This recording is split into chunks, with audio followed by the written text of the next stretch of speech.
And welcome back to another episode of the BallWatcherz podcast. I am your host, Evan Bloost, alongside my co-host, Joseph Muto. Joseph, how are you doing today? I feel incredible, man. How are you? Doing good, doing good. This is a very exciting episode. Oh, yeah. Tomorrow is the NFL draft. We're recording this Wednesday night, just ahead of the draft. And of course, it is our mock draft spectacular, our third annual mock draft spectacular. And I mean, this is one of the best shows of the year, Joseph. This might be the best show of the year. I love making the mock draft. I love spending the time going through the players. Every time I look at my mock draft, I already know I'm going to make like 5 changes just Yes. because I don't like it that time, and then I'll change something else next time. But Yeah. it's just fun to tinker with, you know? It is fun to tinker with. And, this draft, I feel like I was thinking about it on the drive here. It's so bad that it's good. And I feel like there's going to be a big cinematic thing that the NFL is going to do with all the trades and all the storylines that are going ahead of this thing. And you can, see the pre-draft storylines all you want to and have some sort of prediction, but no one knows what to expect in this draft. And I think it's going to be absolute fireworks. So I cannot wait. Yeah, nothing is set in stone. Don't believe anything you hear, I think, or read over the next. Yeah. Well, I mean, you have read. Who the hell knows what's going to happen? I think that there'll be guys who have that is going to make it a weird draft because you just don't know what teams think of these guys. So I don't know what's going to happen, but I cannot wait. Of course, I guess I know one thing that's going to happen, but we'll get to that very soon. But before we get into our mock draft, there was some news that really shook up our mock drafts Yes. coming in late last week. Dexter Lawrence, Sexy Dexy, requested a trade. To be honest, I thought it was BS. I thought the Giants were just going to pay him, to be honest. But he does get traded to the Cincinnati Bengals for the 10th overall pick. Yeah, and for the Giants, I absolutely love the move because Dexter Lawrence was almost sort of a cancer for you. And a couple years ago, he was one of the best defensive tackles in the league. He led the league in sacks for a majority of the portion of the season 2 years ago in the 2024 season. And then last year, he had an absolutely terrible year to his standards as an elite defensive tackle. And as soon as he signed that 3-year, $90 million extension with the Giants after his rookie contract, that following off season he's already asking for an extension, and it's like you can wait your turn. Like you don't need your contract 2-3 years down the road, and you don't need a cancer like that in your locker room. So I think it's absolutely incredible value for the New York Giants, especially when I think the 10th overall pick is extremely high for the Bengals, who I'll get to in a little bit. But for the Giants, that's tremendous value and something that you desperately need because, I mean, you have a lot of needs still, even though I think you're an incredible football team. So with that 5th overall pick, I think you take best available player, which is a top 5 player in a draft, which is crazy value. And then with that 10th overall pick, you can go anywhere. You can go offensive line. You can still take best available player. You can take wide receiver too. The floor is basically yours. You have so many options. And even with that 37th overall pick in that second round, there are going to be quality defensive tackles that can replace Dexter Lawrence, like Peter Woods, like Katie McDonald, like Caleb Banks, who are going to be your run stuffers with Kayvon Thibodeau on the inside. So I think it's so smart for the New York Giants. They have a lot more holes, and Dexter Lawrence, who had a down year last year, to convert him to the 10th overall pick, I think is outstanding value and an absolute fleece by the Giants. Yeah, I like it. I really like this move for both teams. I think what part of the reason I was surprised, I just feel like with John Harbaugh coming in, you want a guy like Dexter Lawrence. Like you think back to Nandi Madubuike with the Ravens before he got hurt, having that huge season, and part of that was definitely playing in the Mike McDonald defense. But at the same time, he was super productive, and I feel like you already had that player there with Dexter Lawrence. This makes me wonder if they're going to maybe re-sign Kayvon Thibodeau and just move him inside because that guy's big. He can play inside, and you still have great edge rushers in Brian Burns and Abdul Carter. So their defensive line definitely takes a hit, but they also had the depth at that position, especially when it comes to pass rushing, that it's not a huge loss. And for the Bengals, I mean, I don't think they're getting a player as good as Dexter Lawrence at the 10th overall pick. So I'm not mad at this at all from them. They did end up having to pay him quite a bit of money as well. But at the same time, they needed something, man. They needed something up front. And obviously, this doesn't directly replace Trey Hendrickson, but you get a guy who is just a mountain of a man, and he'll eat up blocks in the run game. He'll be able to generate pass rush for you up the middle. And, I mean, it's an upgrade for me, and I just don't think there's anyone as good as Dexter Lawrence in this draft. So I like the move overall for both teams.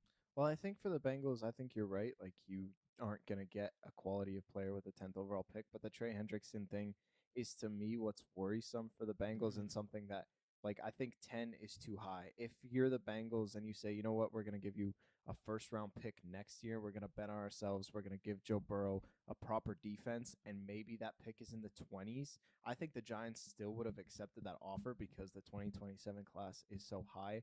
But a top 10 overall pick and you're missing out on a key valuable player, I just think that would have been the proper move. I think Dexter Lawrence is worth a first round pick, but top 10 to me is a little bit rich. And also, like, you're paying Dexter Lawrence the exact same $24 million extension you signed him to. That's what Trey Hendrickson signed over a 4-year period with the Baltimore Ravens. Now, obviously, you pissed off Trey Hendrickson to the point where he didn't want to sign for any money. So you kind of had your hands tied behind your back. But I would have taken a play out of the Ravens book. Do I want Trey Hendrickson and keep my first round picks? Or do I want a player slightly above Trey Hendrickson and retract my first round picks? I would have much rather had like a Mansour Delane and a Trey Hendrickson on my team than just a Dexter Lawrence. And I think that's where I'm sort of coming from the trade. I think you could have paid less in terms of draft capital and in terms of another position of need within Trey Hendrickson. So I think that's where my mentality is. But overall, I think Dexter Lawrence is a much needed upgrade for this defense and something that they did desperately need for the current situation. Yeah. I mean, I think you have to separate those two things too, just because the Trey Hendrickson thing developed. I mean, that was long standing. And also, like, he signed with the Ravens long before we even knew Dexter Lawrence was an option. So I think they're two separate moves here. And, yeah, I don't know. I mean, you definitely get a younger guy, a cheaper guy, but I don't think anyone's as good as Dexter Lawrence. I think he's still an all-pro level player. He was very injured last season, so you hope he can stay healthy. But I like it. I'm just surprised that the Bengals traded for a guy and paid him. Like, it's a shocking move when the Bengals give anyone any money, especially top-of-the-line money. So, interesting move for sure, and it definitely shakes up the draft order here. But the Giants having 2 top 10 picks is pretty crazy. Yeah. Same with 2022 when they drafted Thibodeau and Neal, and so hopefully it's better this year. That worked out really well for them. So they've done a lot with they've had a lot of success since then, I would say. So, it's always good to have 2 top 10 picks. You can't go wrong. No. All right. Speaking of the draft and the top 10, let's get into this mock draft, Joseph. We have a lot of ground to cover here. Starting with the loss, or I guess we should caveat on this mock draft. We both made our own. We're going to give our picks. And there's no trades. We did not make any trades. Makes it simple because we're both doing a mock draft at the same time. Would get really confusing if we're picking for different teams at the same pick. So no trades. So stock draft order as it stands on Wednesday, April 22nd at 8:18 p.m. Mountain Standard Time. If anything else happens past then, I guess you can just throw our mock drafts in the garbage. But let's start off with the Las Vegas Raiders. They have that first overall pick. I highly doubt they would trade it for almost anything. And I think both of us have Fernando Mendoza here. There's no question.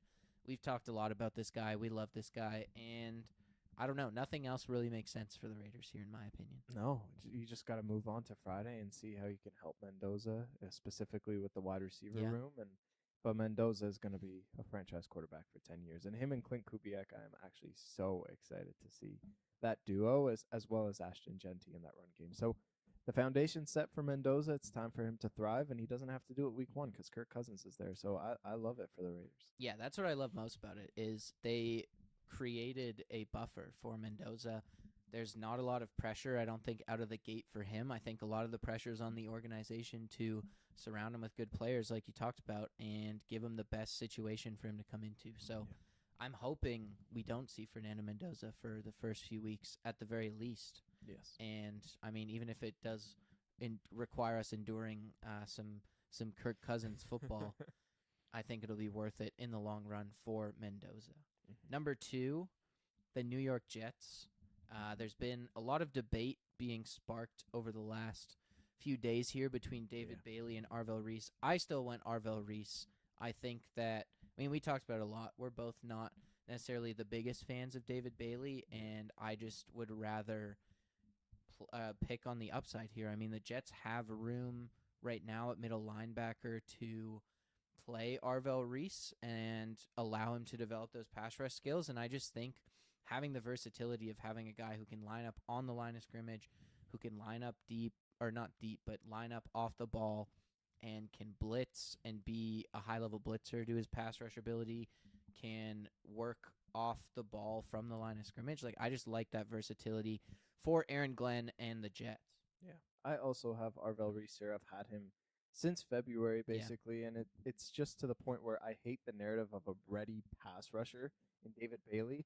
And I mean, Arvell Reese has even admitted himself he's not a perfectly polished defensive end, but at the same time, that's not what you're looking for the Jets. Like, you are rebuilding. You can trust this process a little bit more. It's not like you're going out there, need a Super Bowl contending defensive end that's going to get you 15 sacks in the year. That's just not the case for the Jets. And so they have Arvell Reese, who's an athletic freak, who, if he has the potential, he could leap and bound over David Bailey and his potential and what he can do. I think the floor is a lot higher for Bailey, but the ceiling just supersedes all of that. So I think Arvell Reese should be the number 2 overall pick, and he just will make that entire defense back to being elite like it was 3 years ago under Saleh.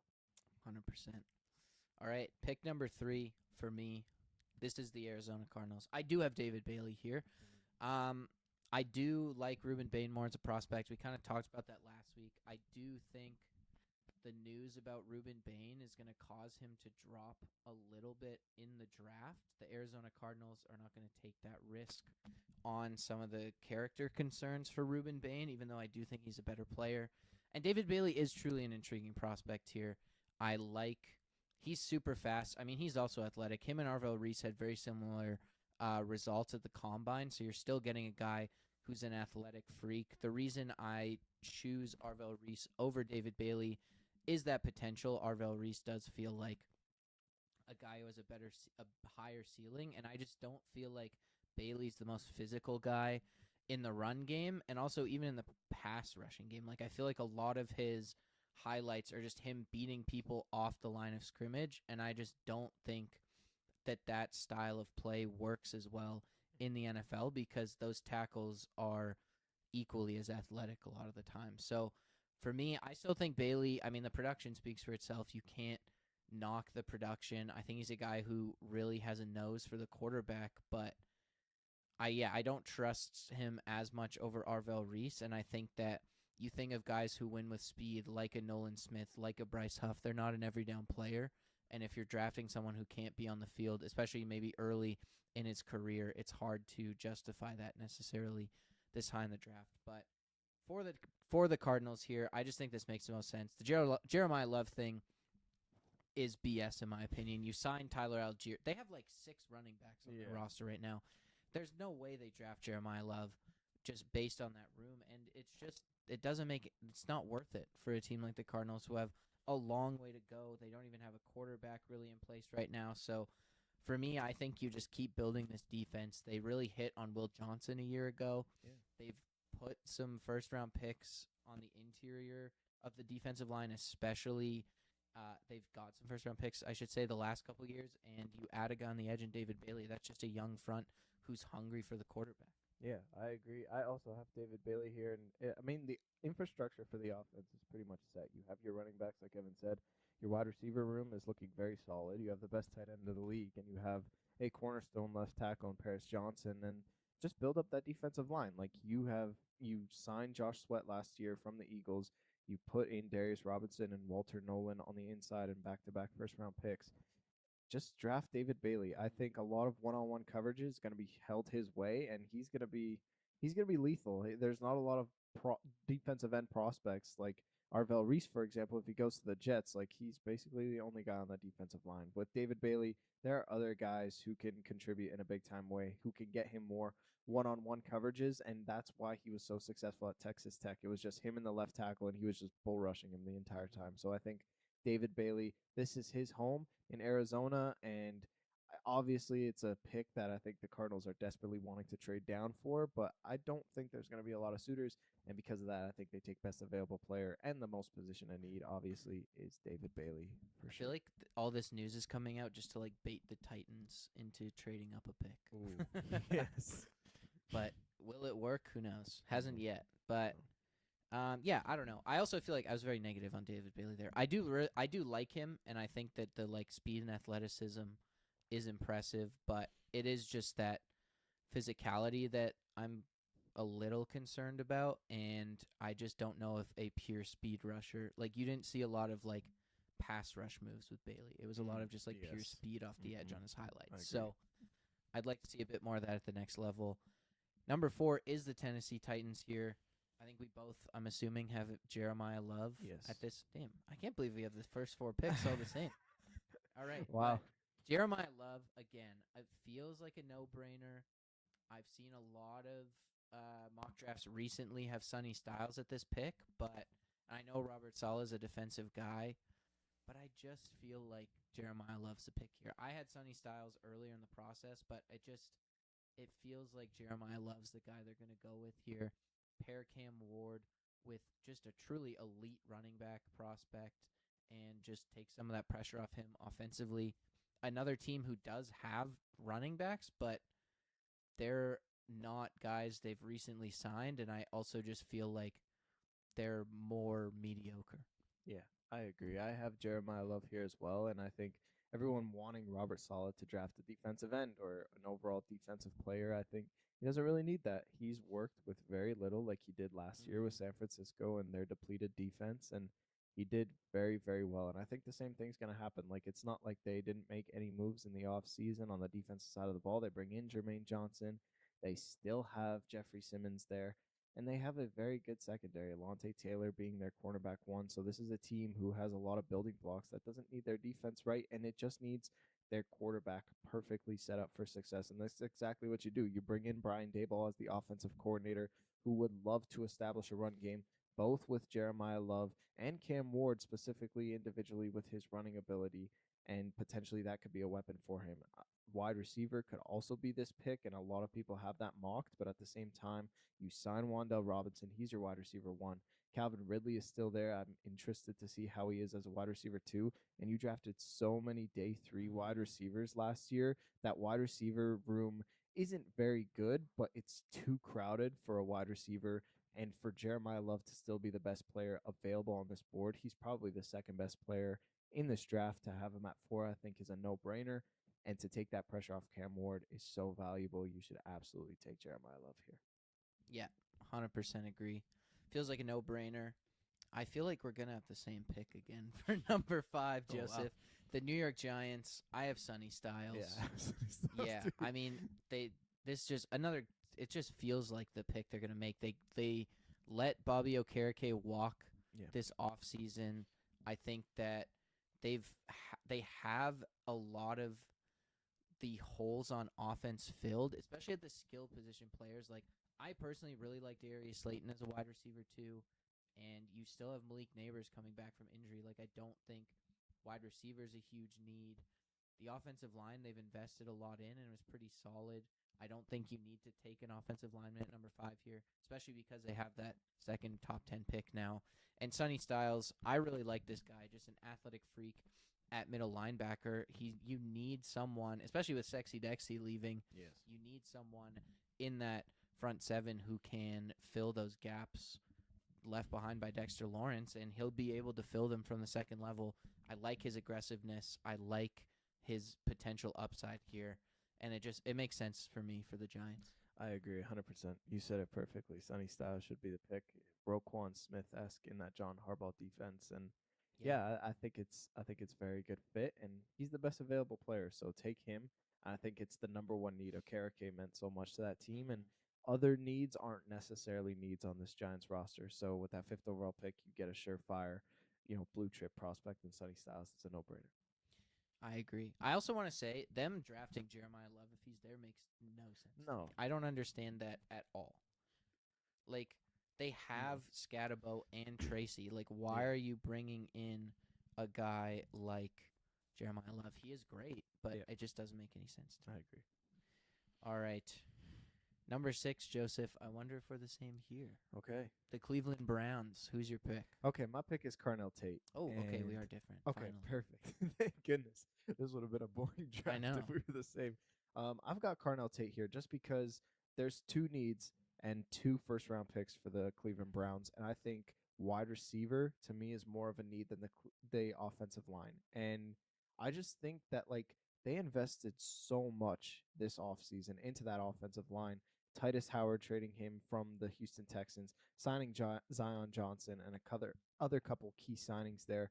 I just think that with that 24th overall pick, if it is an offensive tackle, you don't even have to start him day one. So I think because of that, I like the potential and the talent higher up in the wide receiver room than I do with the offensive tackles higher up in this class. And I think Carnell Tate is the perfect wide receiver to pair with a guy like Jerry Jeudy and Harold Fannin Jr., who are going to work more of the middle of the field. Carnell Tate is going to be a deep bomb threat, and you have to get a number 1 weapon for Shader Sanders or Deshaun Watson, whoever the quarterback is, and Or Dylan Gabriel. or Dylan Gabriel, and build a rapport with your quarterback wide receiver duo. I don't think that can really happen with Jerry Jeudy. That can potentially happen with Harold Fannin, but make sure that it is your wide receiver 1. Just take the best wide receiver available, in my opinion, with Carnell Tate. He has the highest floor. He has such a high catch radius. I think it's the perfect move, and I think that it's way too high to take an offensive lineman. I would just take the wide receiver and make sure that you have that elite one going into the season. I've got Francis Mauigoa here, and I kind of have the opposite thought. I feel like it's too high for these receivers. Carnell Tate, none of them are complete enough for me to be surefire top 10 picks. And it's a tough spot, I think, at number 6 for this Browns team, especially because their defense is so good. I think the top 10 prospects are a bit more, or the top 10 in my mind is a bit more defensive focused, and it just doesn't feel like they need to draft a defensive guy. Caleb Downs would be interesting for this team, but I think it's less likely. I think Francis Mauigoa is the best offensive lineman in his class. I mean, he was the best offensive lineman on arguably the best offensive line in college football in the Miami Hurricanes last season. I mean, they made the NCAA championship, which was very impressive. So I just like this. I also like his flexibility to play tackle or guard for this Cleveland Browns team just because it gives them options along that front 5. You can put your best 5 offensive linemen on the field, and I think that one of these picks has to be an offensive lineman, in my opinion. Yeah. I think I'd rather take him early and get my pick of the litter here in Francis Mauigoa, and I don't know, you get your best 5 guys in front of Shedeur Sanders. You have guys who really intrigue me at the pass-catching position already, so I just think that's not as urgent as a need. You have Harold Fannin. I still really like Cedric Tillman personally. Jerry Jeudy's a guy who definitely can still make plays after the catch. So I think they have options there versus at tackle guard. There's not necessarily that depth or intrigue. So, I mean, you lost all 5 of your starters to free agency. So I think it's more important to rebuild that front 5 than it is to get another receiver in the building. Yeah, and Mauigoa is great in the run game, so that'll help Judkins in a big time way. Exactly. All right, number 7, the Washington Commanders, Joseph. Okay, I got Ruben Bain here, and I think it's just take best available player and take a premier position, and I think Caleb Downs could be a potential pick here, as well as wide receiver, but I've already taken Tate off the board, and I don't think they take one here at 7 with Tyson or Lemon, so I'm going Ruben Bain, and it's just a dire need for the Stan Quinn defense. You need to establish that defensive line. There's literally no one there. The offense, I mean, it can work out itself. I think Jaden Daniels, if you're relying on him, you don't have the draft capital to surround him with that much talent. So this first round pick, the 7th overall pick, has to hit because they don't have a second round pick this year. You have somewhat of running backs. You have somewhat of pass catchers. You need that defense established, and I think Ruben Bain is a steal at 7. He's a big-time leader. He's a big-time pass rusher who can get 10 sacks and double-digit sacks all by himself. He doesn't need a lot of help there. So I'm taking Ruben Bain. I think it's the best available player. It's a dire need for the Commanders, and I think Dan Quinn is going to absolutely love this pick. I like it. I think it's a good move. I have Caleb Downs here, but I think Ruben Bain makes equally as much sense. Caleb Downs, for me, I just think their secondary's horrible. Like, I don't know. It's really tough. I Yeah. like Caleb Downs. I think he's a better prospect. Again, I think that you're taking the talent and no risk over the talent and slightly higher risk in Ruben Bain here. And I just love Caleb Downs as a player. That nickel position, big nickel position, is super valuable. I think he can play deep. He can play in the box. He's so versatile as a player. He's so smart as a player. And you just look at teams like the Ravens, like the Seahawks, what they can do with that nickel position, and you don't want to let a guy like Kyle Hamilton slip by you in this draft. So I think you gotta take Caleb Downs when you have the chance here. If you're the Commanders, I think there's a lot of edge rushing prospects in that second round as well, where I think they can get a great or at least like a solid player versus I don't think there was anyone like Caleb Downs after this. So I'm going to go Caleb Downs here, but I think Ruben Bain is just as good of a pick. Perfect. Number 8 is the Saints.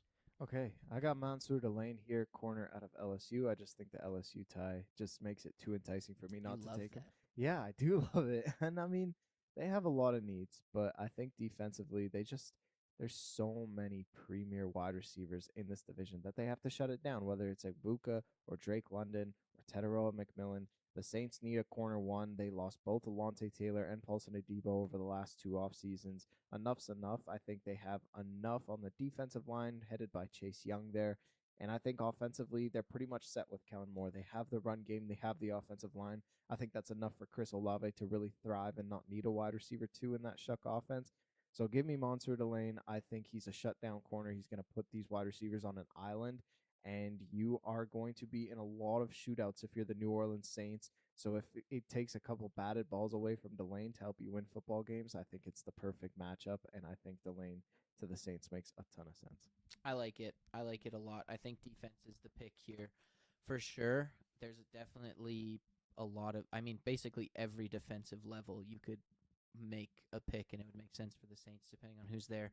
I've got Ruben Bain here. I don't know. I love the idea of Ruben Bain in this defense. I think that him and Chase Young have a similar physicality and like style of play where I feel like you're going to be so strong against the run at your edge positions. And then you have Ruben Bain, who just has such a high upside as a pass rusher. I think it takes pressure off Chase Young being your number one edge rusher, which I really don't like at this point in his career. So I love that pairing up front. I think that you also have a guy like Kool-Aid McKinstry who's really come on the last couple seasons. So since he was drafted, so I feel like you're at least hoping he can take that next step to be your number one corner, but you just don't have that youth or really any sort of like, especially on the edge, you don't really have anyone who you're really thinking can take that next step. So you pair Ruben Bain with a guy like Brian Bresee, who's been solid, and Chase Young, and I just really like that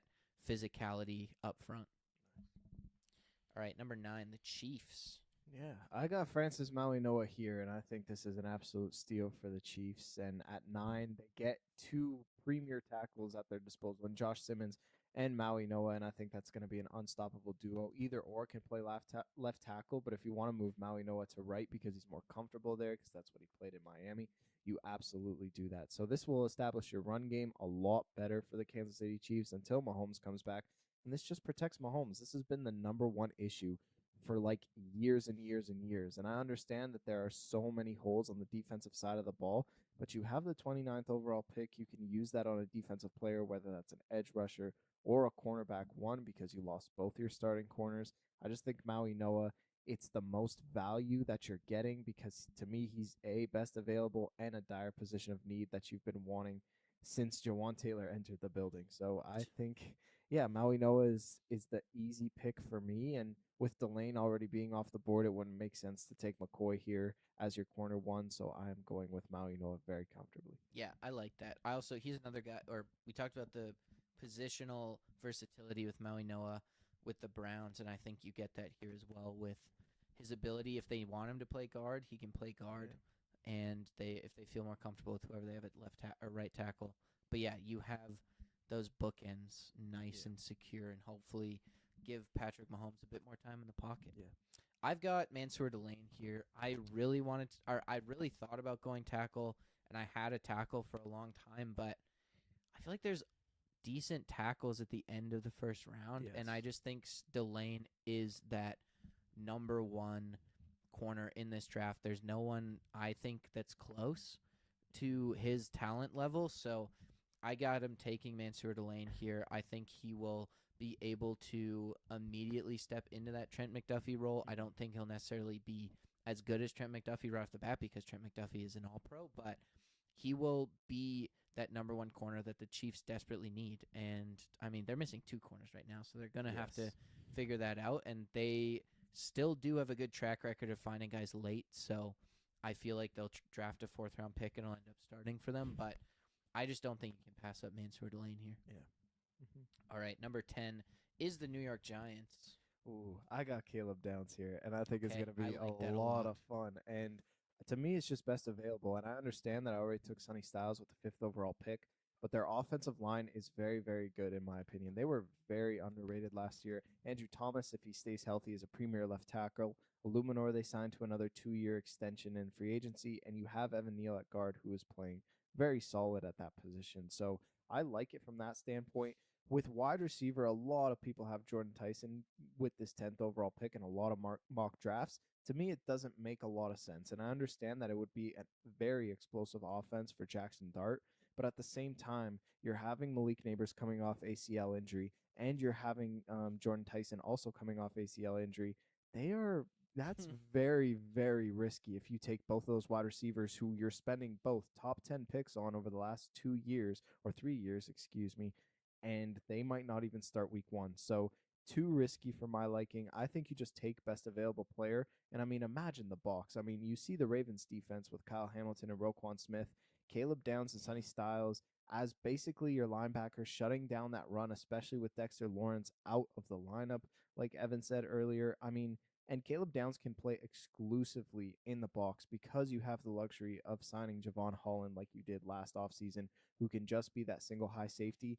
Caleb Downs can play more in the run game, and you can play two high safety if you absolutely need because your corners are kind of questionable in that defensive back. So I love Caleb Downs, and if he falls, it is a no brainer for the Giants to take him. And I think the duo of the Buckeye defenders is going to be absolutely lights out. Yeah, I 100% agree. Caleb Downs is such a good tackler, too. Like, in my opinion, he can have a Cooper DeJean level impact in year one. And I think if you look back on that draft, DeJean is a top 10 to 15 pick easily. So I really like that move there. I think that you also, the wide receiver thing's questionable because look at Harbaugh's track record. The Ravens Yeah. never drafted, the only first round receiver they drafted was, or I guess it was Bateman a first round receiver? Yes, he was. Bateman and Flowers, but those Yeah. were both like 20s. Yeah. Like, I just don't see them taking a receiver at 10 just because, like, Harbaugh, I mean, he's probably so excited to have neighbors. He's never had Yeah. anyone that good in Baltimore. And he's like, I only need one. We're going to Mhm. run the ball anyways.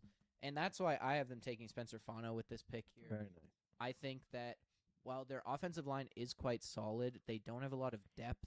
I think that Illuminor, again, is a guy who can slide into guard. I think he played guard and tackle for the Raiders Yeah. before he signed with the Giants. So you get Spencer Fano. You can play your best five guys. He doesn't necessarily have to play right away and can be a project guy where Illuminor is, I think, in his 30s. So he's not a long-term solution. And I think that, again, just shoring up that offensive line, they're going to want to run the ball like crazy, in my opinion.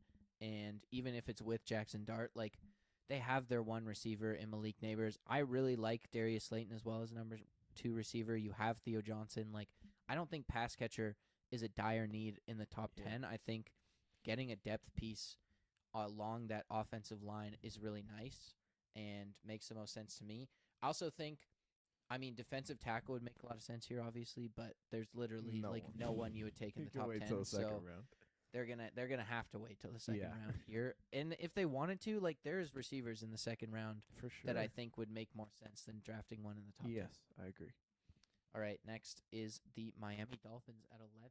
I got Jordan Tyson here. I Me think. too. Okay, perfect. I think it just makes the most sense. Miami has literally nothing to lose because they have no wide receivers. So Jordan Tyson, He comes from Arizona State where no one else was around him, not even quarterback play. So Malik Willis will build a rapport with Jordan Tyson, and there are a lot of holes for this team in the Miami Dolphins, and you just want to make a splash. I feel like the Dolphins really want to make a splash. They wanted to do it with Malik Willis. That's why they signed him. And getting rid of Jalen Waddle and Tyreek Hill is such a big need that they could go both wide receivers with both their first round picks. So Yeah, I thought about that, honestly. yeah, me too. But I just think Jordan Tyson is the play. He's a wide receiver one, and he's going to build a lot of excitement within that offense. And him, Willis, and Achan will be a trio that I think Dolphins fans will be very, very happy about. Yeah, Jordan Tyson's my favorite receiver in this draft. I said it last episode, I think, but he's the one guy who looks like he has true number one receiver potential in this draft. Mm-hmm. And the other reason I like this pick for Miami is they have no expectations for next year. You can let him sit and rest and recover from that injury. I don't think there's any pressure for him to get on the field and be a difference maker in week one. He can take some time, recover fully from his injury. Like, I don't know, Walter Nolan kind of did that with the Cardinals last year. Like, he didn't play till the end of the season, and it didn't matter because the Cardinals weren't competitive. And I think that is a benefit that the Miami Dolphins have in drafting Jordan Tyson. They can look a bit more at his upside, which is definitely the highest out of these three top wide receivers. For sure. At number 12, we have the Dallas Cowboys. I have Jermod McCoy here. Me I think too, he's as well. He's the best corner potentially in this draft. I think the ACL tear 2 years ago is why Delane is ahead of him, but still, he's just a shutdown corner who is on an island. And like Evan alluded to, I think 2 or 3 weeks ago, Deron Bland should be a corner too because you're going up against less competitive wide receivers who are not as good. And so you can jump more routes and get more pick sixes. And that's what he did when Trevon Diggs was healthy and he was the corner one. I think Jermon McCoy is going to do the same thing for Bland here. And yeah, he just puts people on an island. He's such a ferocious corner. Mm-hmm. He's so aggressive at the line of scrimmage, and I absolutely love it. So Jermon McCoy could put anyone on an island. And yeah, he needs to be a Dallas Cowboy for sure because if he's there, they absolutely need secondary help, and he is clearly a corner that you can take 12th overall. Yeah, I love this pick for the Dallas Cowboys here. I think his size and athleticism is very coveted at that corner position, and he's really proven it at Tennessee. I mean, SEC wide receivers are no joke, especially when Tennessee plays teams like Alabama. I personally am not worried about his knee as much as other teams. Again, he still has a whole off season to recover from that ACL injury, and he suffered it before the start of last season. So he's had a lot of time to recover, and yeah, I don't know.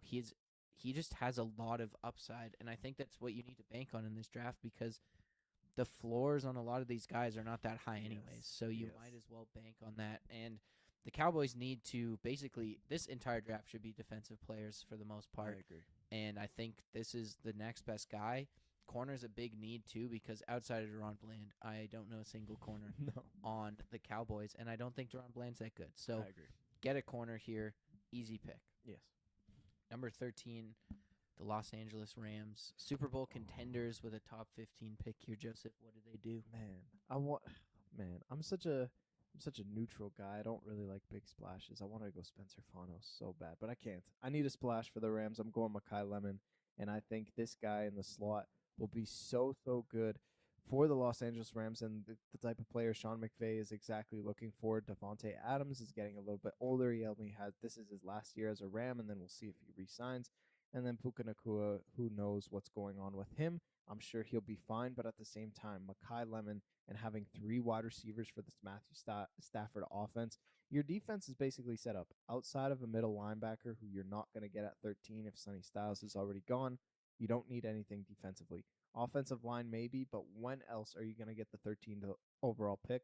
Invest now with an explosive offense and also invest in the future because you don't know the future of your 2 starting wide receivers right now. Invest in a super talented guy who can just get up, get 50-50 balls, make Puka Nacua play more outside so Mekhi Lemon can be more focused in the slot. I just think this offense is going to be so explosive with him and the perfect pairing for what Sean McVay wants to do. It's interesting. The tough thing with that is Puka plays in the slot so much. Yeah. And the way McVay plays, you need your slot receiver to block. And I just do not trust Mekhi Lemon to go out there and block. So that was my concern. I I had the Rams drafting a receiver for a long time, but I don't get it. To me, urgency is the name of the game here for Yeah. this Rams team, and they have 2 wide receivers. They were the best offense in the league with Devontae Adams and Puka Nacua. They don't need anyone else, which is why I went Blake Miller, offensive tackle out of Wow. Clemson. He's been getting a lot of hype recently, and I think that right tackle with Rob Havenstein retiring, although he wasn't necessarily good at the end of his career, it's a huge hole right now. Their starting right tackle is a 5th-round pick. They Mhm. need someone. Blake Miller's big. He's super fluid as a mover. Um, he has the athleticism. I don't think there's pressure necessarily to play him right away because you do have a guy in Warren McClendon who the Rams have started in the past. But Yeah. I just think the biggest risk of it all falling apart for the Rams right now is that right tackle position. And I just don't see I just don't see how a receiver makes them better or as much better as having a good offensive line protecting Stafford, because Stafford also is getting older and can't necessarily move out of the pocket as effectively. And I think you saw that in points where the pressure really got to him. Like that Carolina game in the playoffs, the pressure really got to him, and it was hard for him to make plays in that second half. And I think that shoring up that offensive line has got to be the next step for this Rams team if they want to make the Super Bowl. And Blake Miller's just been getting a lot of hype the last couple days here. That's a splash. I'm shocked. I don't know what to say. That was so good. Thank Wow. you. Thank you. I thought you were gonna say Carnell Tate or Monroe Freeling. Miller was a guy I was not expecting. you to Freeling say for at all. me doesn't make sense because he's one of the guys who's like a true left tackle in this class, and they Mm. don't need a left tackle. He's also a project guy, and they Yeah. can't spend time developing. Yeah. Urgency. I like it. Wow, that was huge. Thank you. Thank you. The Baltimore Ravens pick at number 14. This is where I have Spencer Fano here, and I just think that I was like twiddling between him and Ione. And I think the thing with like Ione is everyone thinks he's going to replace Linderbaum, but he's just a guard. He's not Mhm. center. And I think Spencer Fano can play tackle, guard, or center. He was so versatile at Utah. And I think this is exactly what the Baltimore Ravens want to do. Wide receiver is also interesting here, but with 3 wide receivers that I've already taken in my mock draft, it would be a no-brainer to take Spencer Fano, who's the second best offensive lineman on the board, in my opinion, in this entire class. So the versatility, they need a lot more. Like outside of Rosengarten, they don't really have anyone on that offensive line. Roddy Stanley is getting very old, so this could almost be a replacement for him at the left tackle position. You can move Spencer Fano to guard or potentially center and replace Tyler Linderbaum. So at 14, I think this is no brainer. If Fano's on the board, they have to draft him. Yeah. I think their receivers are okay, right? Like Yeah. Zay Flowers, you have Mark Andrews, who maybe we aren't the biggest fans of, but he's still solid, and he has been solid for many years. And Rashad Bateman, I thought, played really well as a wide receiver too. Like they have guys. They've made a lot of like second round picks on receivers the last few years here too, so I don't really see that. I really don't understand the Kenyon Sadiq thing. Like, why would you get rid of Isaiah Likely? Just like it doesn't make sense. But No, me either. I have Vega Ione here. I think that obviously I would have picked Fano if he was here, but Yeah. I have him going earlier. I love this guy as a prospect. I mean, he's just a road grader, and I really like putting him on that Ravens offensive line that's going to want to run the ball. And Derrick Henry runs through the A and B gaps a ton. Yeah. And I think just putting Derrick Henry, who's like 6'5", 240 pounds, behind Ione just seems like a terrifying combination that's going to be hard to move. So I really like this fit. He, obviously, like you said, he's not going to replace Linderbaum, but they still need help at guard. Like yes. I think this pick has to be an offensive lineman Yes. of some sort, and I just think Ione is the best one left, in my opinion. Perfect. Next is the Buccaneers at 15. I have Akeem Mesidor here. I'm kind of assuming that's the direction you went as well. Kind of. I'm going Cassius Howell. Okay. You're a big fan. Yeah, I'm a huge fan, and maybe it's a bit too rich, and he might not even be a first-round pick, but I don't really care. I think It's so hard to tell. I know. I think Cassius Howell is that guy. And, I mean, there's really no risk because you have a ton of guys on that defensive line. I mean, Hassan Reddick is still there. You still have Kalijah Cansey coming back from injury and Vita Vea. So, like, a ton of one-on-one coverages for this defensive end that they're going to draft at 15. And I just think that, like, Cassius Howell has the best pass rushing moves outside of those top three guys. It would be a no-brainer. This is a perfect build for the Tampa Bay Buccaneers, and I think Cassius Howell should be the pick, and I really like the fit for him as well as the Buccaneers. Crazy stat. I saw this a while ago, but the Buccaneers haven't had a defensive lineman record more than 8 sacks since Shaq Barrett in 2021. Wow. So I think that just tells the story of the fact That's that this has to be an crazy. edge rusher. And outside of Yaya Diaby, they just have no one on that outside. And I Yeah. think you're right. Like, especially because you have Kalijah Cansey and Vita Vea in the middle. Like, Vita Vea is getting double teamed every play. Like, you can't Yes. not double team him because he's like 350 massive. pounds. He's a huge dude. So whoever it is getting one-on-ones on the outside. I think Akeem Mesidor's been slept on in this whole draft process, but he put up Yes. huge numbers. And again, both sides of that Miami defensive line were fantastic last season, and he does get overshadowed by Ruben Bain, but they're very similar players. They're both big physical defensive ends. You get that upside in the run game, and he's still a great pass rusher. He put up really good production in Miami against single teams, but he's probably going to get single teamed Yeah. in Tampa Bay as well.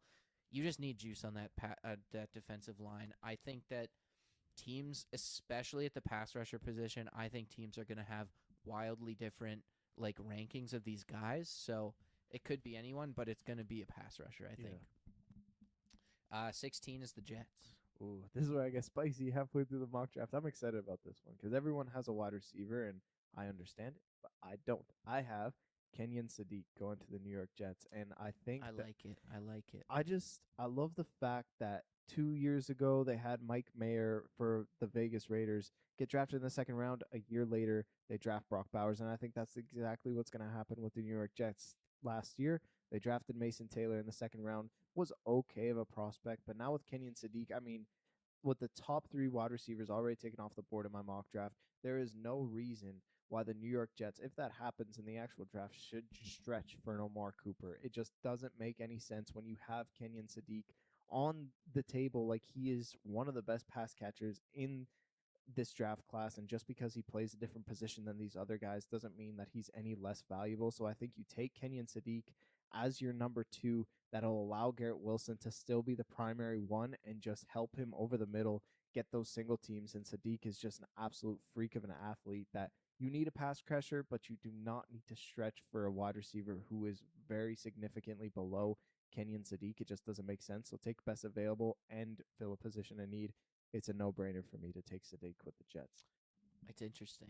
I like it. I think the issue with this compared to the Raiders situation with Brock Bowers is number one, Kenyon Sadiq is not Brock Bowers. I don't think he's that level of prospect. He is very intriguing and very athletic, but he is not Brock Bowers.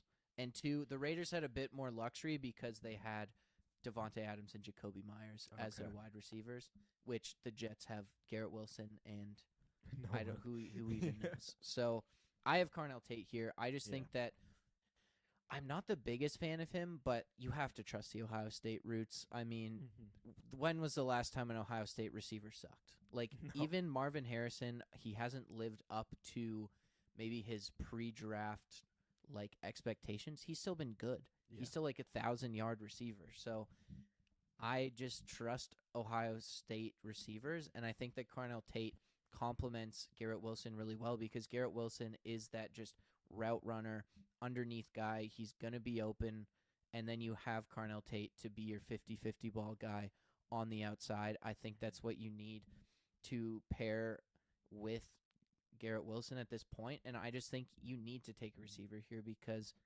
like that offense is just terrible. And they've invested a lot in the offensive line. The offensive line is pretty solid, but that next step is getting players for whoever that quarterback is in 2027 to throw the ball to. So again, they drafted Mason Taylor, so you have that upside there. And then I think you pair Garrett Wilson with Carnell Tate on the outside. Yeah, that would be a huge slide if he drops to 60. Dude, I have the receiver sliding like crazy. Yeah, you do.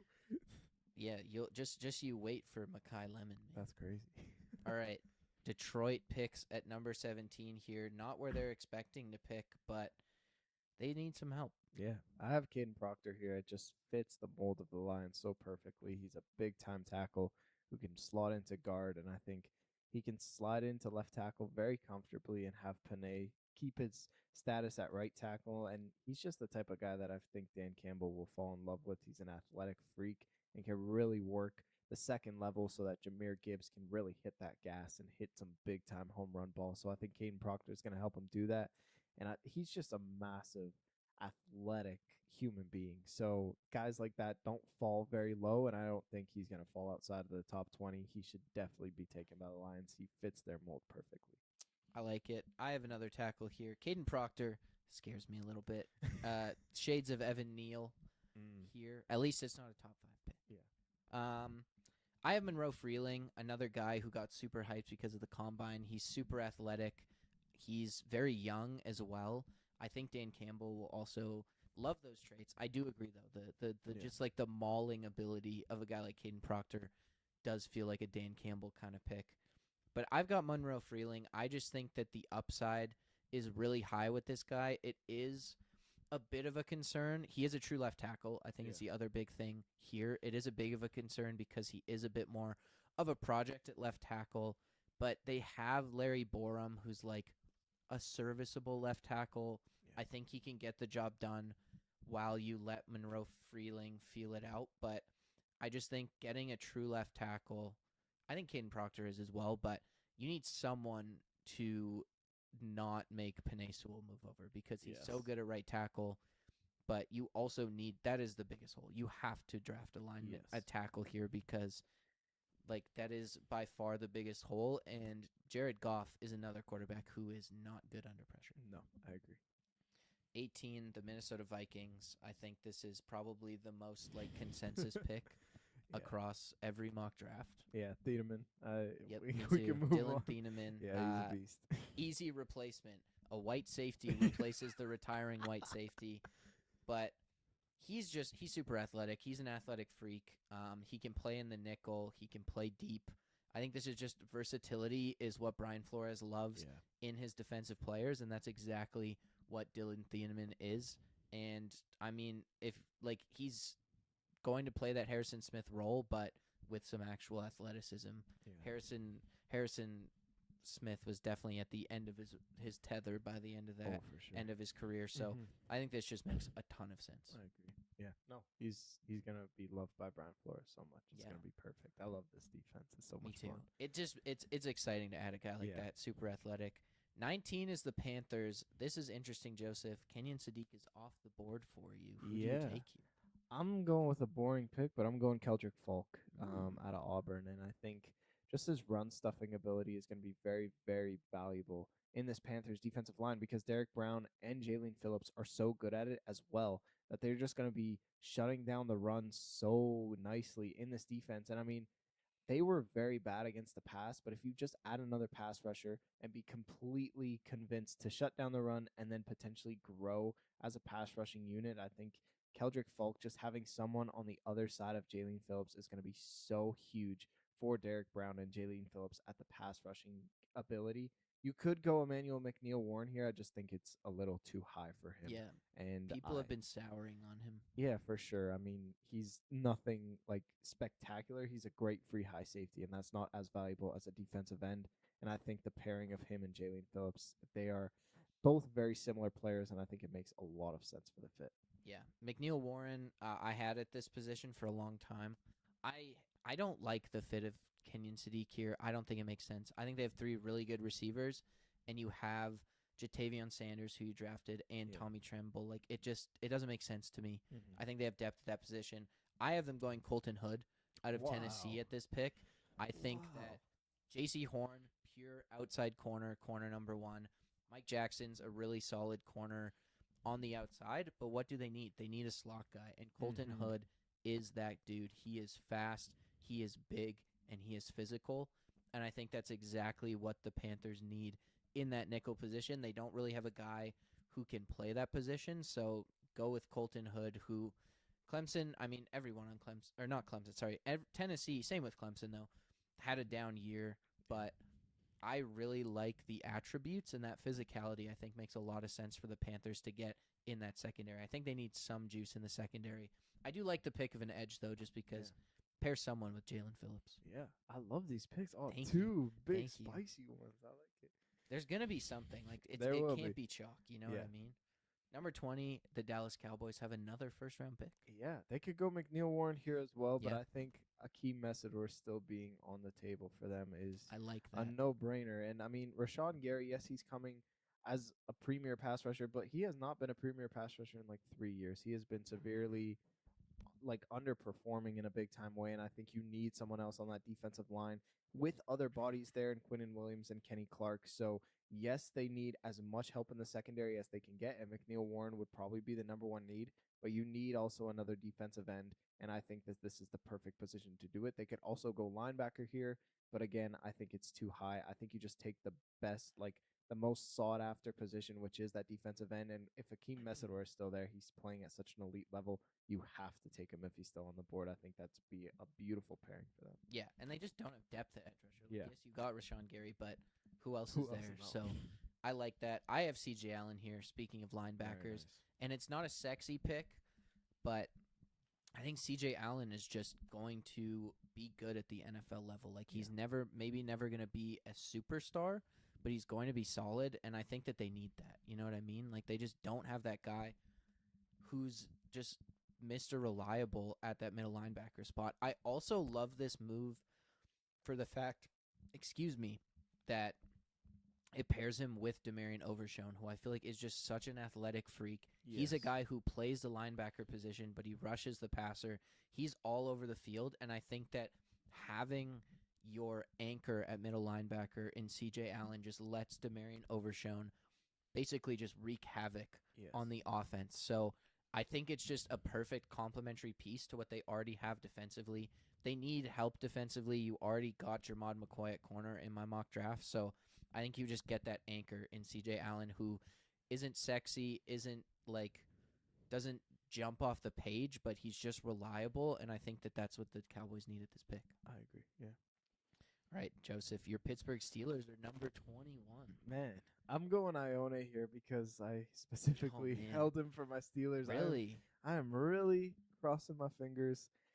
If it's not Ione, I'm going to be very disappointed. I'm not going to lie. I don't think Tyson's going to fall down to 21, which I really hope that he does, but I don't think that he will. And outside of that, I'm not really wowed. Maybe Caden Proctor would be a cool pick, but Ione, to me, I mean, you lost Isaac Seumalo to the Arizona Cardinals in free agency this year. You don't really have great guard play. I mean, outside of Troy Fatanu and Zach Frazier at the center position, I'm not really wowed by this offensive line.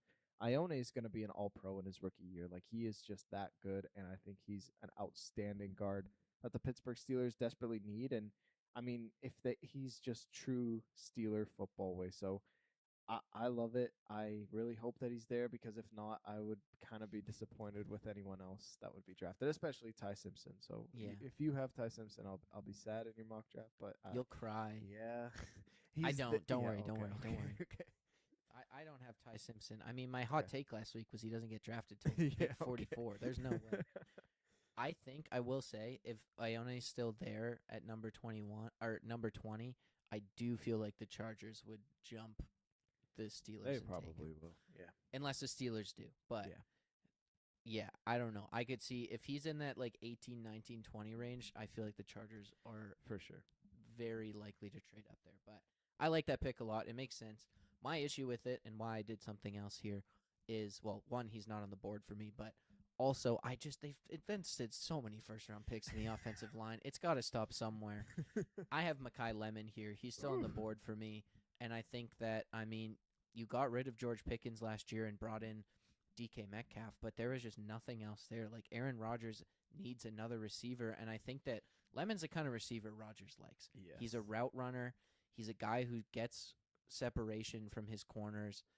I think that's what Aaron Rodgers needs because you have a guy in Metcalf who can be physical downfield, but we're really seeing the limitations of what he can be as a receiver, especially when he's the only guy there. And part of it is that, I mean, there's just no one to take any of the pressure off him. But, I mean, Aaron Rodgers might not be there. I guess I'm maybe overstepping, but I just like if Mekhi Lemon is here, and I think the receivers could fall farther than we think just because I don't know. I'm not in love with any of these guys except for Jordan Tyson. Jordan Tyson I love, but I just none of them really like jump out of the page to me. I think they'll be people going with some more chalk positions. I also don't think there's a lot of teams who necessarily absolutely need a receiver in this Yeah. top 20. So I don't know. I have him at 21, and I think if the Steelers would love to make this pick. I think if he's there. Dude, I would love that if he's there. I don't think that he will be, but I agree with you. I don't think these wide receivers are as sought after as we think. Like,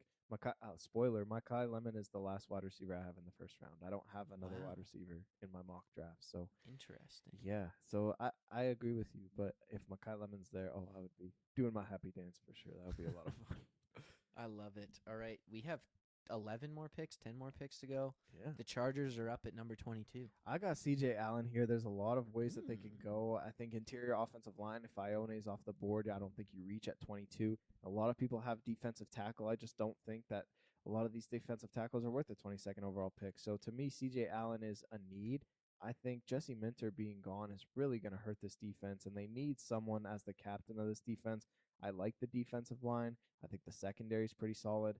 CJ Allen and Derwin James are going to complement each other very, very well, specifically on blitzes when they bring the house and just in coverage and on run stuffing ability. So I think that duo is going to be really, really solid in the box. And I think CJ Allen to the Chargers would be a Jim Harbaugh pick that would be very, very fun to see. Deion Henley really broke out last year. I think that they could maybe move in a different direction based on that, but I do like that. It's an intriguing pick. Even pairing up those guys, like just physical guys at that linebacker position. I think it has to be defense here. This Chargers team is really hard to pick for because it's just too low to take Ione, and you don't really need a tackle. No. So, like, I don't know. It was really hard for me to pick. I just went with Cassius Howell here.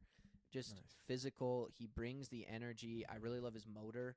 And Khalil Mack's getting up there in age. I don't think he's going to play many more seasons. He's also on a 1-year deal. Why not bring in Cassius Howell to be his replacement after next season? It's a depth piece, but, I mean, defensive end depth is possibly the most important place to have depth on a football field. So, I don't know. It's hard because I think Ione is the no-brainer, but I just don't think he's going to be there. So, why not get depth at pass rusher? I agree. That's perfect. Yeah. Thank you. 23 is the Eagles. Will they have this pick?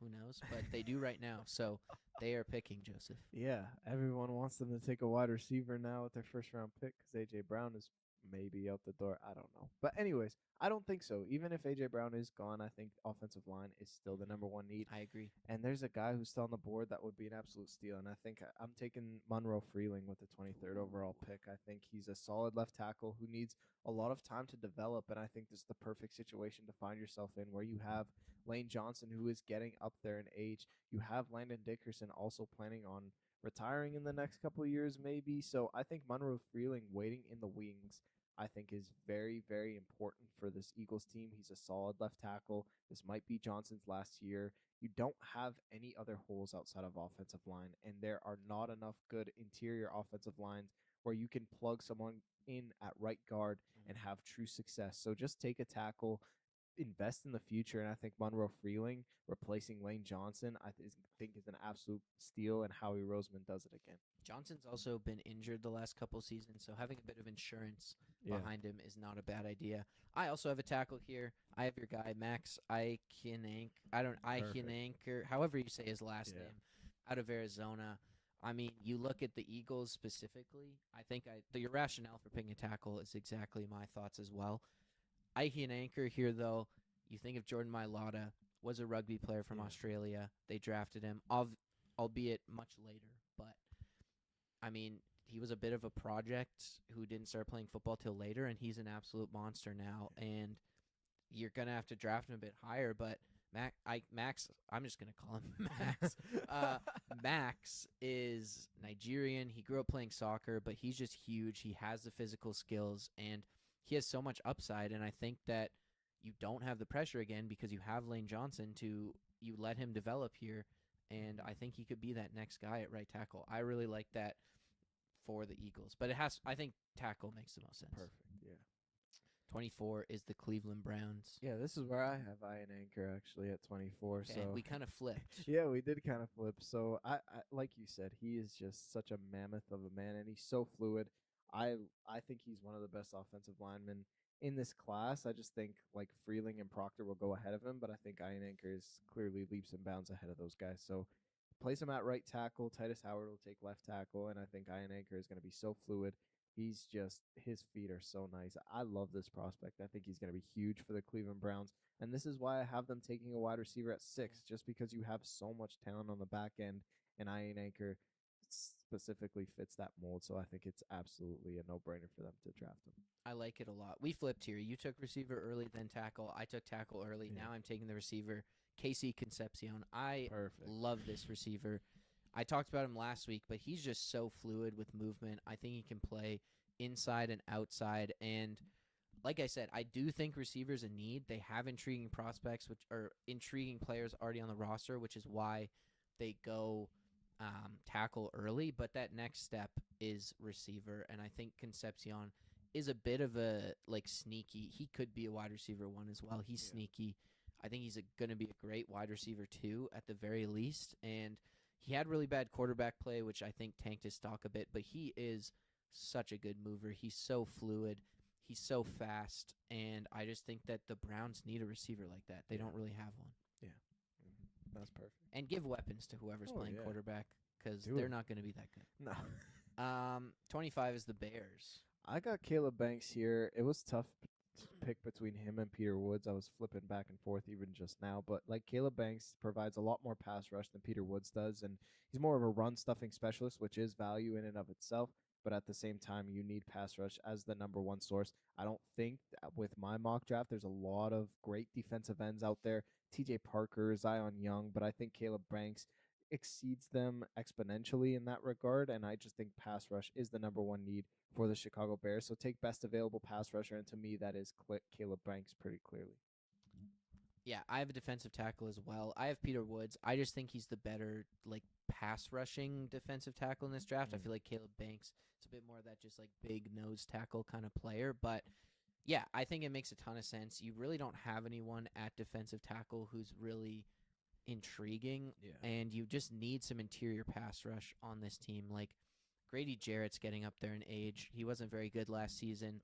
Gervon Dexter's not that impressive of a defensive tackle, so get someone in there like Peter Woods who can really bring juice right off the bat for the Chicago Bears here. Again, I think this has to be defense, especially defensive line. Yeah. But you're right. There's not necessarily edge rushers at this point, and I honestly think that, I don't know, I just feel like defensive tackle makes more sense for this team. Yeah, I agree. Buffalo Bills at number 26. I've got them taking Emmanuel McNeil-Warren, and I think this is a perfect fit for him just because he could play that single high safety, and they desperately need secondary help. And a lot of these corners that are remaining on the board are more slot guys, and they drafted one last year in Maxwell Hairston, so I don't think that they use 2 in a row.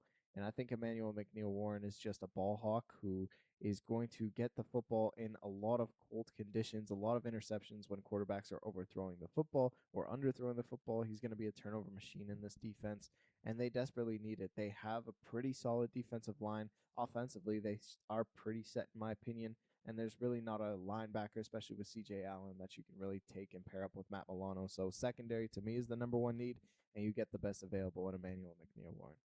I like it. I've got Keldrick Falk here out of Auburn. Very nice. I don't know. Defensive line feels like the play here for the Bills. They do need secondary help, but I think, like you said, they drafted Hairston in the first last year. It's hard to double up on corners, I think, in 2 first rounds in a row.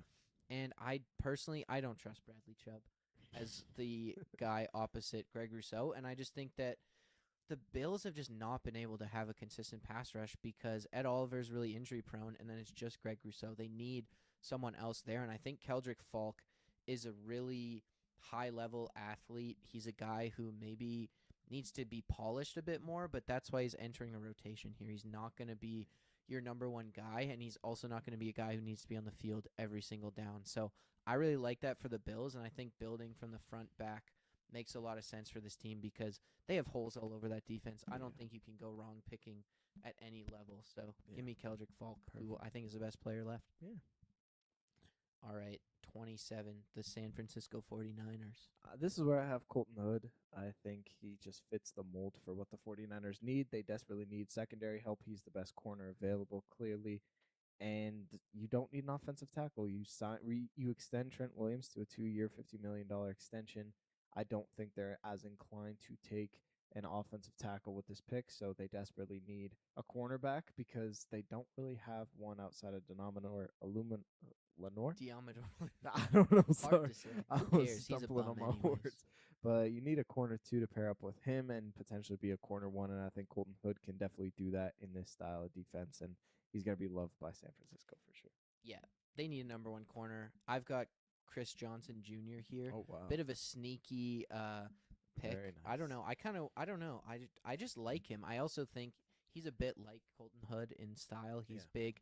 He's very athletic, and I think that's what you need because JSN's son is not a number one corner. So get a guy in the building because again, this is another division with a lot of very good wide receivers. Yeah. You need something to defend that. You also lose Robert Saleh, so you need to start actually having talent on that defense. Yes. So Chris Johnson, I like. I think he's a guy who's getting some buzz in the late first round, and I think those athletic traits will be very intriguing to San Francisco. They will be for sure. Houston picks at number 28, Joseph. Yeah, I've got Caleb Lomu here out of Utah. I know they have two starting tackles already in this offense, but it's not enough. And I don't think it's never enough for the Texans. They No. need offensive line help so Play desperately. him at guard if you need. Yeah, play him at guard, see what happens, see what sticks. You just need bodies on that offensive line. I was inclined to go defensive tackle, but just like that's a luxury at that point with the best defense in the league. So you got to go with the number one need. It's offensive line. I don't care what position he plays. I think Caleb Lomu playing alongside Spencer Fano is very valuable. He was getting, really the best pass rushers going on his side, and he did a very, very nice job. He's a first round pick for sure. He's And I also think super young. yeah, he's super young, so you can mold him to whatever you want. I think it's the number one need. He's the best available, in my opinion, and you have to take an offensive lineman. I like it. I actually don't have them taking an offensive wow. lineman here. For me, two things. Our conspiracy theory that they're going to keep Oh, this yeah. offensive line bad for CJ Stroud to make less money. Also, I just feel like they invested so much in free agency, and I don't know. I don't see them doing it here. And their defense is incredible, and I think that they add Caleb Banks here to just, it's just make it Yeah. surefire. They don't have youth at that interior defensive tackle position. You have a guy like Sheldon Rankins who was really good, but now he can mentor Caleb Banks. You have a little bit of youth. You have a little bit of juice in that interior defensive line. I just really like the fit. He's going to have all the opportunity in the world with Will Anderson and Daniil Hunter on the outside. And I just feel like you invested so much in the offensive line and free agency. Branch out a little bit with this pick and just make that defense just unstoppable. Awesome. Thank you. All right. 4 more picks, Joseph. We're close. Wow, We're we are almost close. done. Kansas City, their second first-round pick, number 29. Yeah. Honestly, dude, I don't even care about my pick at this point because I know what you're about to do, and it's gonna blow up, man. Your pick's It's gonna not be what crazy. you think. It's Oh, not what you think. Okay.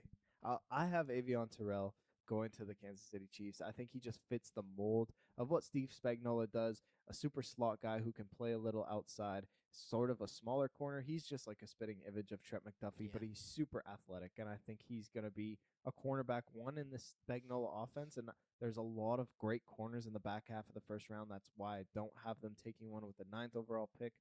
And I just love that Avion Terrell is still available. I think he's very underrated. He should be a first round pick. He's been falling off a lot of draft boards ever since the combine, but I don't see it. I think he's still a first round pick, and I really, really like Terrell. My concern is his size. He's very slight. I don't have him in my first round, but I do like him as a prospect. He intrigues me.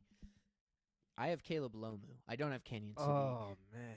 I could have done that, but I don't know. I don't know if that's going to happen. I feel like, again, that they need to draft offensive linemen. You said it earlier. I had them taking a corner, which was a huge need.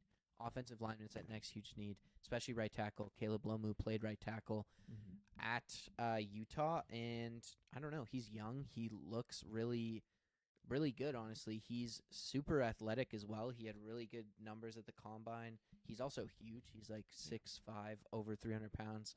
I just think that the Chiefs need someone on that other side from Josh Simmons here. Lomu also can slide over to left tackle if needed, if Simmons gets hurt. So I don't know. I think it's not necessarily the more exciting pick here or the fireworks pick, but I think it's more needed. They Yeah. can't. Kelsey's still there, and I just feel like they need to if they want to contend next year too. Yeah. You got to shore up that offensive Mhm. line. It's more Okay. important. Okay. Cool. 30 Miami. Yeah, I got Blake Miller here. Yeah, we haven't heard his name in a while because he took him so high. Yeah. But Blake Miller to Rankings. me is a very intriguing prospect. I think he's huge. He just doesn't have the footwork that I like to see out of these other prospects. But at the same time, he's still very, very solid. And I just think you shore up that offensive line. There's literally no one on that offensive line. So Yeah. Malik Willis, he needs help, and you give him a top wide receiver and a top left tackle. I just think you let that defense be bad. Like the defensive line isn't like it's not terrible. You have Chop Robinson and the crew who you're building around. It's just that secondary is awful. Let it be awful. You need to invest in Malik Willis because you gave him a big time contract. You're expecting big things. You have to give him as many resources as possible. Blake Miller is clearly the best offensive line still on my board, so you have to take an offensive lineman with that 30th pick. I like it. I also have an offensive lineman here. Exact same reason. You took that receiver earlier. I have Caden Proctor, kind of the Wow. last one left. I forgot he was still on your board. Holy. I like this because, well, part of it is they just need to take a lineman, and he's kind of the only one left here. But versatility, because there is no one on that offensive line. He can play guard. He can play tackle. Just put him wherever he's best. And I worry about him as a tackle a bit because I think he has slow feet. Yeah. Even especially just given his size, but I mean he can be an all-pro level guard if you move him in there. He also definitely still could be a really good tackle. Just the slow feet are a concern off the bat here, but Yeah. I don't know. I like this pick here. They need to get an offensive lineman, and he's kind of the best one left. Yeah. He fell low for you. Holy. Dude, my draft. I mean, just wait till the next pick Oh my here. gosh. New England 31, the Super Bowl runner-ups. Yeah, mine's kind of boring. It's Emmanuel Prognon out of Oregon, offensive guard. It's a need, and there's no other tackles that are on my board that are worth taking to replace Morgan Moses on that right side of the field. And so you have Jared Wilson switch from guard to center because Garrett Bradbury left. There's literally no one at that guard spot besides Elijah Varick Tucker, so you push him into right guard, and I think Prognon is the best available guard at this point. I don't think he's a first-round pick, but at the same time, there's not a lot of needs with the New England Patriots. I mean, if A.J. Brown is coming on June 1st, you have him, Romeo Doubs, Kyle Williams, and Kayshon Boutte. Those are 4 wide receivers. A fifth one, I think, is way too crowded, and so I don't think that that's the move. So Emmanuel Prognon, that's the only need that they have, and I think they'd fill it with a first-round pick. I like it. It is a bit of a reach, but protect Drake May. That's what we saw, ruin them in the Super Bowl, so get them. Get something there. I like it. And, I mean, it's at the end of the first round. Who cares? For me, I have Kenyon Sadiq here. This is where I have him going. Crazy. I love this fit, personally. I mean, Hunter Henry's good, but he's not Kenyon Sadiq. You need that athlete, and regardless of if they get A.J. Brown, they don't have a lot of, high-level pass catchers, and I think this just adds some much-needed juice to the room here. You need a safety blanket for Drake May. He doesn't maybe fit the mold of Mike Vrabel just because he's not the most high-level blocker, but that's why you have Hunter Henry. Yeah. So, I don't know. I just like this. Kenyon Sadiq in this offense, being Drake May's number one guy here, I don't know. He's not really he's competing for targets with not a lot of guys who really are going to necessarily outcompete him. So I love this. I love the fit. I just want to know why you think he's going to drop so low. I didn't really feel like another team it just didn't fit. It wasn't even a talent thing. It's just I don't like the fit with the Panthers. I don't really think the Chiefs have the luxury of making that kind of a pick based on their offensive line needs. And I don't know where else I would necessarily put him. You know what I mean? Fair. The Bills, the Bears, they have their guys, the Browns, the Eagles, the Chargers tough, I maybe, but guess. he's not their kind of player. You know what I mean? There just wasn't another team that really fit. And even the Steelers who could use pass catchers, they have 2 tight ends right now. So I don't know, there just wasn't a good fit. That was mostly why he fell. Is I just didn't find a good fit. So I feel like he's going to be in a 2 tight end system regardless of where he goes. Mhm. So I get it. Yeah. I don't know. It's interesting. If that happens, I'd be hyped. I Yeah. really like that fit. I feel like, I mean, who's he competing with? Kayshawn Booty and Yeah. like, Romeo Dobbs. Romeo Dobbs, yeah. And I don't know. You need someone over the middle, and Yeah. there you go. Now Yeah. you have Kenyon Sadiq. Very cool. The very last pick of our mock drafts, Joseph. The Super Bowl champion Seattle Seahawks. Yeah, man. You've been waiting a long time, bro. It's I been know. like 2 hours or I something. mean, to be fair, they're trading this pick. I'm almost 100% certain that they're trading this pick. Oh, yeah, so, for sure. probably whatever we say here won't happen, but Yeah. they're on our board because we have no trades. Yeah. I had to do it, dude. I couldn't do it. I'm taking Jadarian Price, running back out of Notre Dame. It just doesn't make sense to me to go corner over running back just because it's more of a dire need to go for running back, in my opinion. You have Devin Witherspoon. I understand that you don't really have a corner two because you lost Reek Woolen. But at the same time, like, what's more important, a corner two or running back one? And to me, that's really not on the table for the Seattle Seahawks right now. I think you get someone who has the most potential to be a running back one. You basically don't have any other holes outside of corner and running back. You just take the more dire need. Kenneth Walker was huge for you in the playoffs. You need a bell cow running back. And I don't like those other guys in the second or third round that you are going to rely on to be that bell cow. So I understand Jadarian Price wasn't even a starter on his team, but at the same time, he would have been lights out any other school that he went to. So I'm taking Jadarian Price just because you need to, dude. It's a must need, and I think that you have to address it. Get a second round pick corner, and you don't really need anything else on that team. So I think a second round corner is the way to go, and you desperately need that running back. So take him with your first round pick. I don't know if it's just me, but I really like Emmanuel Wilson. Like, I feel like he can be the number one running back until Charbonnet comes back.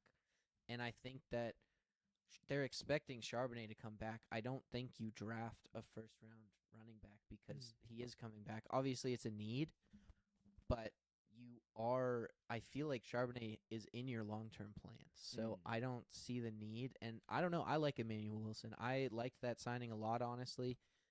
And I like Tolani behind him. Like, I feel like they have enough at running back where they're not going to do that. Okay. But I don't know. I just don't get it. Like, I get it from they have a hole, but it's like Charbonnet is coming back eventually at some point next season probably. So I don't know. It doesn't make a lot of sense to me. Like, I don't think he'll miss more than like half the season. Maybe. I don't know. I don't know. For me, I have D'Angelo Pons here. I really like D'Angelo Pons, and I just don't understand. It never makes sense to me when a national championship team doesn't have like first round picks happening. Like, they only have Mendoza. There's literally no one else, I feel like, who anyone is putting in the conversation. I feel like D'Angelo Pons was their best defensive player the entire season last year.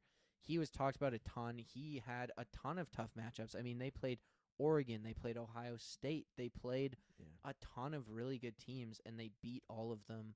And D'Angelo Pons was great the entire season. So I think he fits Mike McDonald's scheme really well. He's super physical as a corner.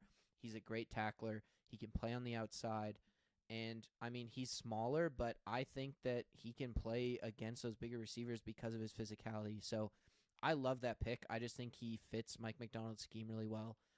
And, yeah, I don't know. I would be super excited to have that selection occur. Also, just, I don't know, man. Indiana deserves some credit for what they did last season. They do, man. For sure. Yeah. I'm just hoping Amari Cooper drops so he can go to Las Vegas. That's my one wish. Yeah. But I don't have him going in the first round. So me either. There's a chance. There's a chance at number 33 for the Raiders to make that pick. Perfect. Obviously, there's a few teams who weren't in this draft, but you'll find out where they pick over the next few days. I can't wait, Joseph. We're less than 24 hours from the draft now. So cool. I'm so excited, Yeah. dude. I will see you tomorrow the draft. Yeah, this is going to be in neither of our mock drafts. Thank God, honestly. I'm proud of us. Yeah. For not drinking He's the going to be a Kool-Aid. first round pick. He's even showing up to Pittsburgh for the draft. Boy. So it'll probably happen, but Where's he going if you had to choose? the Cardinals. The Cardinals. The Cardinals. At 32, potentially. Potentially, yeah. Yeah, I think so. See, that's the thing. I don't think if Ty Simpson gets drafted, I feel like he's going to get drafted in like the 30s or the like very late 20, like past pick 25. Like one of those teams is just going to be like, whatever, we'll take your whatever Cardinals or Jets, we'll take your high Yeah. second. You can trade up. But Yeah. I just think they want him as a first just so they can pick up that 5th-year option. That's that's it. so dumb to me. Yeah. Quarterbacks are getting paid their extensions before their 5th-year option anyways. Like, I what guess. control do you, like, it's not you get extra control. If he's good, you're giving him an extension before he has that 5th-year option anyway, so I Yeah. don't get it. Anyways, that does it for this episode of the BallWatcherz podcast. Thank you so much for listening. We will be back next week with our post-draft recap, recapping all the rounds, not just the first round. We'll have to see who gets more picks right in this draft, Ooh, Joseph. we have to see. Yeah, It's going to be crazy, but I can't wait. Please enjoy the draft. We hope Yes. you enjoyed this episode as well. Make sure you follow us on Instagram at BallWatcherz Podcast. Or no, at BallWatcherz Pod. Excuse me. I don't know how I messed it up. Instagram and TikTok at BallWatcherz Pod. YouTube at BallWatcherz. We stream every episode live on YouTube as well. And as always, stay up, BallWatchers.